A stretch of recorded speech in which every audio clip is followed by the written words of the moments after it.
नमस्ते, खुश रहो बिटियाओ। I am doctor Himanshu Mathur, associate professor, department of management studies, faculty of law and governance, Jyoti Vidyapeeth women's university. Today we will discuss sensitivity to business cycle and portal model. First, we start with the sensitivity of business cycle. It has been accepted that all the industry are equally sensitivity of sale. Some industry like food, medical and other necessity have low sensitivity whereas luxury goods have high level of sensitivity. ये अपन last slide में पढ़ चुके हैं कि अगर economy में phases change होते हैं, बूम, रिसेशन, डिप्रेशन, मॉडरेट, तो कुछ इंडस्ट्री ऐसी जिनके ऊपर उसका इम्पैक्ट नहीं आता, like food and medical. वेरेज luxury goods ऐसी इंडस्ट्री है जिसके ऊपर इन चीज़ों का इम्पैक्ट आता है. रिसेशन में फंड नहीं होगा, पैसा नहीं होगा, तो आप लग्जरी गुड्स नहीं खरीदोगे, जबकि नेसेसिटी का आइटम सारे परचेज आप करोगे. Operating leverage. लिवरेज और फाइनेंशियल लिवरेज को पढ़ने से पहले आपको समझना पड़ेगा लिवरेज क्या होता है. बेसिकली लिवरेज क्या होता है? फिक्स्ड कॉस्ट को यूज में लेते हुए प्रॉफिट बढ़ाना, वो क्या कहलाता है? लिवरेज. एक एग्जांपल लेता हूं, आपकी सेल अभी 5 लाख रुपए और फिक्स कॉस्ट 1 लाख रुपए. अब आपकी सेल बढ़ के 5 लाख से 7 लाख रुपए हो जाती है, तो फिक्स कॉस्ट कितनी रहेगी आपकी? फिक्स कॉस्ट 1 लाख की रहेगी, क्योंकि फिक्स कॉस्ट वो कॉस्ट है जिसका सेल के साथ में रिलेशन नहीं होता है. सेल 0 हो तो भी फिक्स कॉस्ट देनी है 1 लाख, 10 लाख हो तो भी 1 लाख फिक्स कॉस्ट ही लगेगी. For example rent. अब आपके शॉप का रेंट है, तो आपका जो ऑनर है शॉप का, वो ये नहीं कहेगा कि 10 लाख रुपए की सेल हो रही है तो रेंट ज़्यादा दे, 1 लाख की हो रही है तो रेंट कम दे. तो कुछ खर्चे ऐसे होते हैं जो फिक्स होते हैं. तो आपकी पहले 5 लाख की सेल थी, 1 लाख रुपए फिक्स कॉस्ट के गए, तो प्रॉफिट कितना बचा? 4 लाख. फिर आपकी सेल बढ़ के फॉर एग्जाम्पल 7 लाख हो गई और फिक्स कॉस्ट कितनी रहेगी? 1 लाख. तो प्रॉफिट कितना हुआ? 6 लाख. तो अब आप यहाँ पे देखना कि जितने परसेंट से आपकी सेल में इंक्रीमेंट हुआ, उससे ज़्यादा परसेंट से आपके प्रॉफिट में इंक्रीमेंट हुआ होगा. क्यों? क्योंकि हमारा रेवेन्यू बढ़ा है, कॉस्ट वही है, सेम है, जिस कारण हमारा प्रॉफिट भी इंक्रीज हुआ है. तो इसको हम क्या कहते हैं? लिवरेज. यहाँ पे फिक्स कॉस्ट के दो पार्ट होते हैं. फर्स्ट पार्ट होता है fixed operating cost. Fixed operating cost वो होती है जो बिजनेस को चलाने के लिए जरूरी है, like rent, depreciation, salary etcetera. और सेकंड होती है financial fix cost, like interest on debenture, dividend, interest on loan. तो ऑपरेटिंग लिवरेज हम फिक्स्ड ऑपरेटिंग कॉस्ट के थ्रू कैलकुलेट करते हैं, जबकि फाइनेंशियल फिक्स कॉस्ट के थ्रू हम फाइनेंशियल लिवरेज कैलकुलेट करते हैं. ये लिवरेज हमें ये बताते हैं कि आपके सेल में चेंज होने के कारण आपके प्रॉफिट में कितना चेंज आ रहा है. तो ये क्या कहलाता है? आपके operating and financial leverage. Porter 5 force model of competitive analysis. ये जो मॉडल है, ये पोर्टर ने 1979 में बनाया था, ताकि हम ये देख सके कि कंपनी की कॉम्पिटिटिव पोजीशन कितनी है, हम ये एनालिसिस कर सके कंपनी की स्ट्रेंथ क्या है और कंपनी की वीकनेस क्या है, कंपनी किन चीज़ों में स्ट्रांग है, किन चीज़ों में वीक है. बेसिकली ये जो मॉडल है, ये 5 फैक्टर के ऊपर डिपेंड करता है. इन 5 फैक्टर को एनालाइज करके हम ये देखते हैं कि कंपनी की स्ट्रेंथ क्या है, वीकनेस क्या है, वो कॉम्पिटिटिव एबिलिटी है या नहीं है, वो मार्केट में सर्वाइव कर सकती है या नहीं कर सकती है, मार्केट में कॉम्पिटिटर को फेस कर सकती है या नहीं कर सकती. तो बेसिकली जो porter 5 force of competitive model है, वो हम कंपनी की कॉम्पिटिटिवनेस को जानने के लिए करते हैं, उसकी एफिशिएंसी को जानने के लिए करते हैं, उसकी स्ट्रांगनेस, वीकनेस को जानने के लिए करते हैं, और ये देखते हैं कि कंपनी किन चीज़ों के थ्रू स्ट्रांग हो सकती है, अब जा सकती है, और किन चीज़ों में वो वीक है, और कौन कौन से रीज़न है जो कंपनी को डिक्लाइन ला सकते हैं. इसके थ्रू हम कंपनी की प्रेजेंट पोजीशन का भी पता लगा सकते हैं और साथ ही साथ उसकी फ्यूचर का प्रोस्पेक्ट भी हम एस्टिमेट कर सकते हैं.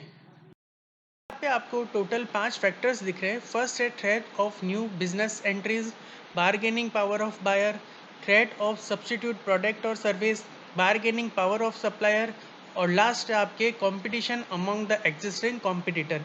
इन पांचों फैक्टर को एनालिसिस करके हम कंपनी की कॉम्पिटिटिवनेस का एनालिसिस कर सकते हैं. पढ़ रहे सप्लायर पावर. सबसे पहले हम देखते हैं सप्लायर होते कौन है। सप्लायर वो लोग हैं जो कंपनी को रॉ मटेरियल अवेलेबल कराते हैं। बिना रॉ मटेरियल के फिनिश गुड नहीं बन सकता। अब यहाँ पे हम सप्लायर की पावर देख रहे हैं कि क्या सप्लायर इस कंडीशन में है कि वो आपको हायर प्राइस पे मटेरियल अवेलेबल कराए। अगर आपको हायर प्राइस पे रॉ मटेरियल मिलेगा तो सीधी सी बात है आपकी प्रोडक्शन कॉस्ट बढ़ेगी। तो अगर सप्लायर की मोनोपोली है, केवल एक दो सप्लायर मार्केट में, या सप्लायर आपको ऐसा रॉ मटेरियल दे रहा है जो यूनिक है और अट्रैक्टिव है, तो उस कंडीशन में आप मान के चलिए कि कंपनी को हायर प्राइस पे वो मटेरियल अवेलेबल कराएगा, जिसके कारण उसकी कॉस्ट ऑफ प्रोडक्शन बढ़ेगी।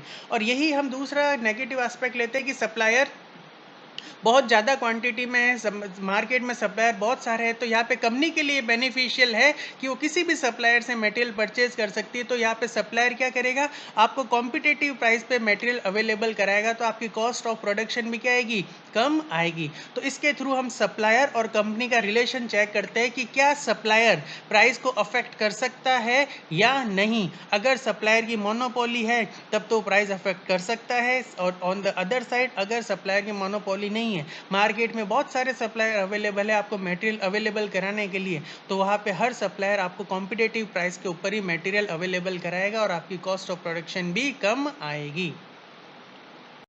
Next is buyer power. यहाँ पे हम ये देखते हैं कि जो बायर है मार्केट में, आपके कस्टमर है, क्या वो आपके प्रॉफिट और रेवेन्यू को अफेक्ट कर सकते हैं क्या। तो यहाँ कंपनी, यहाँ पे हम बायर और कंपनी के बीच में रिलेशनशिप कैलकुलेट करेंगे। अगर मार्केट में आपके कस्टमर बहुत सारे हैं और आपकी मोनोपोली है, तो आप अपनी इच्छा से जो चाहे प्राइस वहाँ पे ऑफर कर सकते हो, उस पर प्रोडक्ट सेल कर सकते हो। यहीं पे अगर आपके मार्केट में कस्टमर कम है, आपको अभी कस्टमर की डिमांड है, नीड है, आप कस्टमर को अट्रैक्ट करना चाहते हो, तो वहाँ पे आपको कम प्राइस पे कस्टमर को प्रोडक्ट अवेलेबल कराना पड़ेगा। तो अगर कस्टमर के पास में नंबर ऑफ ऑप्शन अवेलेबल है, तो उस कंडीशन में आपको कॉम्पिटिटिव प्राइस पे प्रोडक्ट अवेलेबल कराना पड़ेगा। ऑन द अदर हैंड अगर कस्टमर के पास में ऑप्शन अवेलेबल नहीं है, उसके पास सेलर की कमी है, तो वहाँ पे आपके हाथ में है कि आप प्राइस को अफेक्ट कर सकते हो, अप एंड डाउन कर सकते हो। अब यहाँ पे आपको ये देखना है एक चीज़ और, कि अगर कस्टमर हमें छोड़ के स्विच करके दूसरी कंपनी में जाता है, दूसरी कंपनी के प्रोडक्ट परचेज करता है, तो उसकी कॉस्ट हमें कितनी बियर करनी पड़ेगी, उस कारण हमें कितना लॉस होगा। नेक्स्ट हम यहाँ पे देख रहे हैं कंपटीशन इन द मार्केट। सीधा सा कंसेप्ट है, अगर मार्केट में आपके कॉम्पिटिटर तो होंगे ही, क्या आप उन कॉम्पिटिटर के कंपैरिजन में कॉम्पिटेंट हो या नहीं। अगर आप उनसे आगे हो, क्वालिटी में अच्छे हो, कॉम्पिटेटिव हो, उनका कॉम्पिटिशन फेस करने में, तो आप जो चाहे प्राइस आप ऑफर कर सकते हो, जैसा चाहे काम आप मार्केट में कर सकते हो। और अगर कॉम्पिटिटर भी कम है मार्केट में, आपकी मोनोपोली है, तो उस कंडीशन में भी आप कस्टमर को कोई भी प्राइस ऑफर कर सकते हो अपने प्रोडक्ट के लिए। पर इसी की हम दूसरी साइड लेते हैं कि अगर आपके कॉम्पिटिटर बहुत ज़्यादा है, तो उस कंडीशन में आपके लिए ये ज़रूरी हो जाता है मार्केट में सर्वाइव करना, कस्टमर मेंटेन करके रखना, कि आप कस्टमर को कॉम्पिटिटिव प्राइस पे ही प्रोडक्ट अवेलेबल करो। तो कॉम्पिटिटिव में हम ये देखते हैं कि क्या मार्केट में आपके अगेंस्ट और भी कोई फर्म है या नहीं। अगर फर्म है, तो क्या आपकी कंपनी उस फर्म को, उस कंपनी का कंपटीशन फेस कर सकती है या नहीं। और अगर फर्म नहीं है, तो आपके पास में कितनी अपॉर्चुनिटी अवेलेबल है कि आप कितना प्रॉफिट अर्न कर सकते हो। थ्रेट ऑफ सब्सटीट्यूशन, ये टॉपिक ये बताता है कि अगर आपका प्रोडक्ट ऐसा है जिसका मार्केट में सब्सटीट्यूट अवेलेबल है, तो हो सकता है अगर लोग, कस्टमर आपके प्रोडक्ट से सेटिस्फाइड नहीं है, तो वो दूसरे प्रोडक्ट पे, सब्सटीट्यूट प्रोडक्ट पे शिफ्ट हो जाए। फॉर एग्जांपल, चाय की रेट अगर बढ़ जाती है, टी की रेट अगर बढ़ जाती है, तो लोगों के पास में दूसरा ऑप्शन है कॉफ़ी। कॉफ़ी क्या है, चाय का सब्सटीट्यूट। तो उसी तरीके से आपको ये देखना है कि क्या मार्केट में आपके प्रोडक्ट का कोई सब्सटीट्यूट अवेलेबल है या नहीं। अगर सब्सटीट्यूट अवेलेबल है, तो आपकी ये रिक्वायरमेंट बन जाती है, आपकी जिम्मेदारी बन जाती है कि आप कस्टमर को यूनिक अट्रैक्टिव प्रोडक्ट अवेलेबल कराओ, ताकि कस्टमर आपसे जुड़ा रहे। वही दूसरी जगह अगर मार्केट में सब्सटीट्यूट अवेलेबल नहीं है, कस्टमर के पास में कोई भी ऑप्शन अवेलेबल नहीं है दूसरे प्रोडक्ट का, तो आपके पास में अपॉर्चुनिटी है कि आप और नए प्रोडक्ट लॉन्च करो, आप अपने एग्जिस्टिंग प्रोडक्ट में चेंज करो, और कस्टमर का जो डेटा है, कस्टमर जो है, उनको मेंटेन करके रखो, ताकि आप नए कस्टमर बना सको और एग्जिस्टिंग कस्टमर को भी मेंटेन कर सको। Next point is threat of new एंट्रेंट। एक कंपनी को केवल यही नहीं देखना चाहिए कि प्रेजेंटली उसके कितने कॉम्पिटिटर हैं, उसको ये भी देखना चाहिए कि फ्यूचर में उसके कौन कौन से कॉम्पिटिटर और मार्केट में आ सकते हैं। मार्केट में कोई भी एंट्री ले सकता है, कोई भी एग्जिस्ट हो सकता है, मार्केट में कोई भी पर्सन नया बिजनेस रन कर सकता है और कोई भी अपना बिजनेस बंद करके जा सकता है। तो सबसे पहले कंपनी को, इंडस्ट्री को ये देखना चाहिए कि आपकी इंडस्ट्री में अगर किसी भी पर्सन को एंट्री लेनी है तो उसके लिए क्या रूल्स रेगुलेशन है, गवर्नमेंट ने क्या रूल्स रेगुलेशन बनाए हैं, कितना इन्वेस्टमेंट करना पड़ता है, क्या क्या वहाँ पे लिमिटेशन है उस इंडस्ट्री की। तो वो सब चीज़ें देखने के बाद में आप एनालिसिस करो कि कितने लोग हमारी इंडस्ट्री में आने के चांसेस है, कितने लोग बिजनेस रन कर सकते हैं फ्यूचर में हमारे अगेंस्ट में। तो यहाँ पे आपको ये देखना है कि हमारे प्रेजेंट कॉम्पिटिटर कितने हैं और फ्यूचर में कितने कॉम्पिटिटर हो सकते हैं।